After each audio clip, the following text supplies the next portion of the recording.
বেহেশতের দরজা খুলে যাবে এই তিনটি কাজ করলে।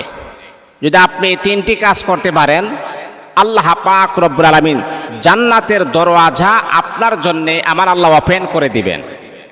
এটা আমার কোনো মন গড়া কোনো বানানো কথা নয়। এটা 1400 বছর আগে যেই নবী 63 বছরের জিন্দেগি পেয়েছিলেন, হায়াত পেয়েছিলেন, সেই নবীজির পবিত্র জবানের কথাটা আমি বলছি। সেই নবী তার 63 বছরের জিন্দেগিটা আপনি, ইতিহাসটা আপনি পড়েন, আমার নবীর পরিপূর্ণ জীবনী আপনি পড়েন, রিসার্চ করেন, গবেষণা করেন। আপনি তো অনেক বিষয় নিয়ে আপনি পাণ্ডিত্য অর্জন করেছেন। আমার নবীর 63 বছরের জিন্দেগির ইতিহাস যদি আপনি পড়েন, খোদার কসমকে আমি বলতে পারি, আল্লাহ নামের শপথ করে আমি বলতে পারি, আমার নবী 63 বছরের জিন্দেগিতে একটা কথাও কখনো মিথ্যা বলেন নাই। আল্লাহু আকবার, আল্লাহু আকবার। সেই নবীজির ইতিহাসটাই আমি বললাম, সেই নবীজির কথাগুলাই আমি বলছি। আমার নবী বলেছেন বেহেশতের দরজা খুলে যাবে এই তিনটা কাজ করলে। মাত্র তিনটা কাজ যদি আপনি করতে পারেন, আল্লাহ আপনার জন্য বেহেশতের দরজা ওপেন করে দিবেন। আল্লাহ আপনার জন্য বেহেশতের দরজাটা খুলে দিবেন। মাত্র তিনটা কাজ যদি আপনি করতে পারেন, তাহলে বাবা জান্নাত পাওয়ার জন্য, জান্নাতের দরওয়াজা আপনার জন্য ওপেন করে দেওয়ার জন্য মাত্র তিনটা আমল আপনি করবেন, তিনটা কাজ আপনি করবেন। এক নাম্বার হলো, প্রত্যেক নামাজের পরে, 5 ওয়াক্ত নামাজের পরে আপনি আয়াতুল কুরসি পাঠ করবেন। আপনার জন্য জান্নাত গ্যারান্টি হয়ে যাবে। এই আল্লাহ পাক রব্বুল আলামিনের বান্দা, আপনি জানেন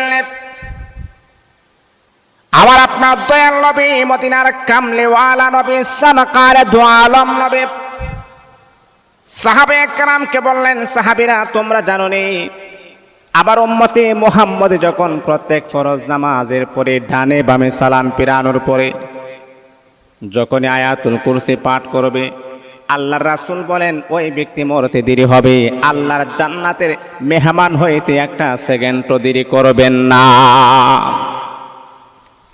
এই আয়াতুল কুরসি আপনি পাঠ করবেন।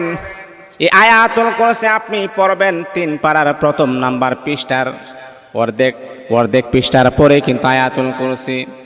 আল্লাহু লা ইলাহা ইল্লাহু আল হাইয়ুল কাইয়্যুম লা তাখুযুহু সিনাতুহু ওয়ালা নাওম লাহু মা ফিস সামাওয়াতি ওয়া মা ফিল আরদ মান যাল্লাযী ইয়াশফা'ু ইনদাহু ইল্লা বিইযনিহি ইয়া'লামু মা বাইনা আইদিহিম ওয়া মা খালফাহুম ওয়া লা ইউহীতুনা বিশাইইন মিন ইলমিহি ইল্লা বিমা শা'a ওয়াসি'a কুরসিয়্যুহুস সামাওয়াতি ওয়াল আরদ ওয়া লা ইয়াউদুহু হিফযুহুমা ওয়া হুয়াল আলিয়্যুল আযীম। এটা হলো আয়াতুল কুরসি। আপনি ফজরের নামাজ পড়লেন, ডানে বামে সালাম ফিরানোর পর আপনি আয়াতুল কুরসিটা আপনি পড়বেন। আবার আপনি জোহরের নামাজ পড়লেন, ডানে বামে সালাম ফিরানোর পর আয়াতুল কুরসি। আসর, মাগরিব, এশা, এই যে 5 ওয়াক্ত নামাজের পরে আপনি আয়াতুল কুরসি পাঠ করবেন। আল্লাহর রাসূল বলেছেন যে 5 ওয়াক্ত নামাজে 5 বার আয়াতুল কুরসি যখন আপনি পড়বেন, আপনি মরতে দেরি হবে, আল্লাহর জান্নাতের মেহমান হইতে আমার আল্লাহ একটা সেকেন্ডও দেরি করবে না। আল্লাহ আপনাকে জান্নাতি বলে ঘোষণা করবেন। তাহলে বাবা আয়াতুল কুরসির অনেক অনেক ফজিলত। এই আয়াতুল কুরসি পড়লে আপনাকে দুষ্ট জিন্নাত আপনার কোনো ক্ষতি করতে পারবে না। শয়তান আপনার উপরে চড়াও হতে পারবে না। তারপরে যদি কোনো ব্যক্তি আপনার ক্ষতি করতে চায় বা আপনার কোনো ব্ল্যাক ম্যাজিক করতে চায়, জাদু টোনা তাবিজ তোমার করতে চায়, আপনি যদি আয়াতুল কুরসি পাঠ করেন প্রতিনিয়ত, জাদু টোনা ব্ল্যাক ম্যাজিক আপনার কোনো ক্ষতি করতে পারবে না। এই জাদু টোনা ব্ল্যাক ম্যাজিক থেকে রব্বে কাবার মালিক আমার আল্লাহ আপনাকে কুদরতিভাবে হেফাজত করবেন, এগুলা কোনো কাজে আসবে না। তাহলে বেহেশতের দরজা খুলে যাবে তিনটা আমল করলে, তিনটা কাজ করলে। এর ভিতরে প্রত্যেক ফরজ নামাজের পরে আয়াতুল কুরসি আপনি পাঠ করবেন, আয়াতুল কুরসি আপনি পড়বেন। এটা হলো 1 নাম্বার। 2 নাম্বার হলো দিনে 10 বার সুবহানাল্লাহি ওয়া বিহামদিহি সুবহানাল্লাহিল আযীম। এই আল্লাহ পাক রব্বুল আলামিনের বান্দা, যখনই আপনি সময় পেয়ে যাবেন তখনই আপনি এই দোয়াটা আপনি পড়বেন। কমাস কম আপনি 10 বার পড়বেন। যদি আপনি পারেন তাহলে আরো একটু বেশি আপনি পড়বেন। বন্ধুরে আমার, কমাস কম আপনি 100 বার আপনি এই দোয়াটা পড়বেন। সুবহানাল্লাহি ওয়া বিহামদিহি সুবহানাল্লাহিল আযীম, সুবহানাল্লাহি ওয়া বিহামদিহি সুবহানাল্লাহিল আযীম। কমাস কম আপনি দিনে কমাস কম একেবারে 10 বার হইল আপনি পড়বেন। এটা পড়লে কি ফায়দা হয়, এটা পড়লে কি লাভ হয় আপনি জানেননি? আমার নবী বলেছেন, আকাশ থেকে নিয়ে জমিন পর্যন্ত যদি আপনার গুনাহ হয়, পাহাড় পরিমাণ যদি আপনার গুনাহ হয়ে যায়, এই তাসবিহটা পড়ার কারণে, এই দোয়াটা পড়ার কারণে আল্লাহ পাক রব্বুল আলামিন পাহাড় পরিমাণ সম পরিমাণ গুনাহগুলারে আমার আল্লাহ মাফ করে দিবে। সুবহানাল্লাহি ওয়া বিহামদিহি সুবহানাল্লাহিল আযীম। বাবারে, এই দোয়াটা অনেক ভারী একটা দোয়া, অনেক ফজিলতপূর্ণ একটা দোয়া। এই দোয়াটা আপনারা পড়বেন, ইনশাআল্লাহ কাজ হবে ইনশাআল্লাহ।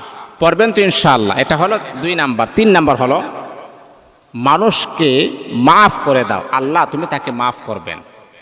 মানুষ যদি আপনাকে কোনো কষ্ট দিয়ে থাকে বা কোনো প্রতারণা করে থাকে বা কোনো ধোঁকা দিয়ে থাকে, অথবা সে আপনার ক্ষতি করতে চায়, কিন্তু আপনি তার কোনো ক্ষতি করবেন না, আপনি তাকে মাফ করে দিবেন। একজন সাহাবীকে 3 বার আল্লাহর রাসূল জান্নাতি বলেছেন।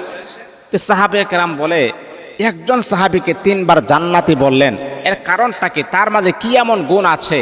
তখন সাহাবে কেরাম যখন তল্লাশি শুরু করলেন, ইনকোয়ারি শুরু করলেন, তখন দেখতেছে এই সাহাবীর ভিতরে 3টা গুণ আছে।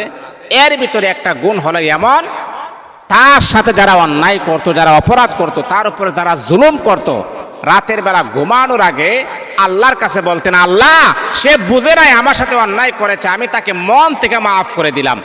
এই গুণটা তার কাছে থাকার কারণে আল্লাহর রাসূল তাকে 3 বার জান্নাতি বলে ঘোষণা করেছেন।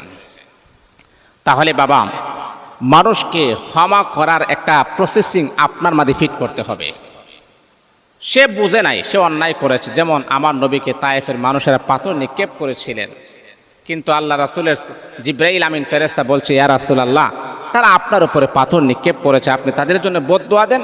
আমার নবীজি বলেছেন, ওমা আরসালনাকা ইল্লা রাহমাতাল লিল আলামিন, আমি তাদের উপর বদদুয়া দিতে পারি না। তারা বুঝে নাই।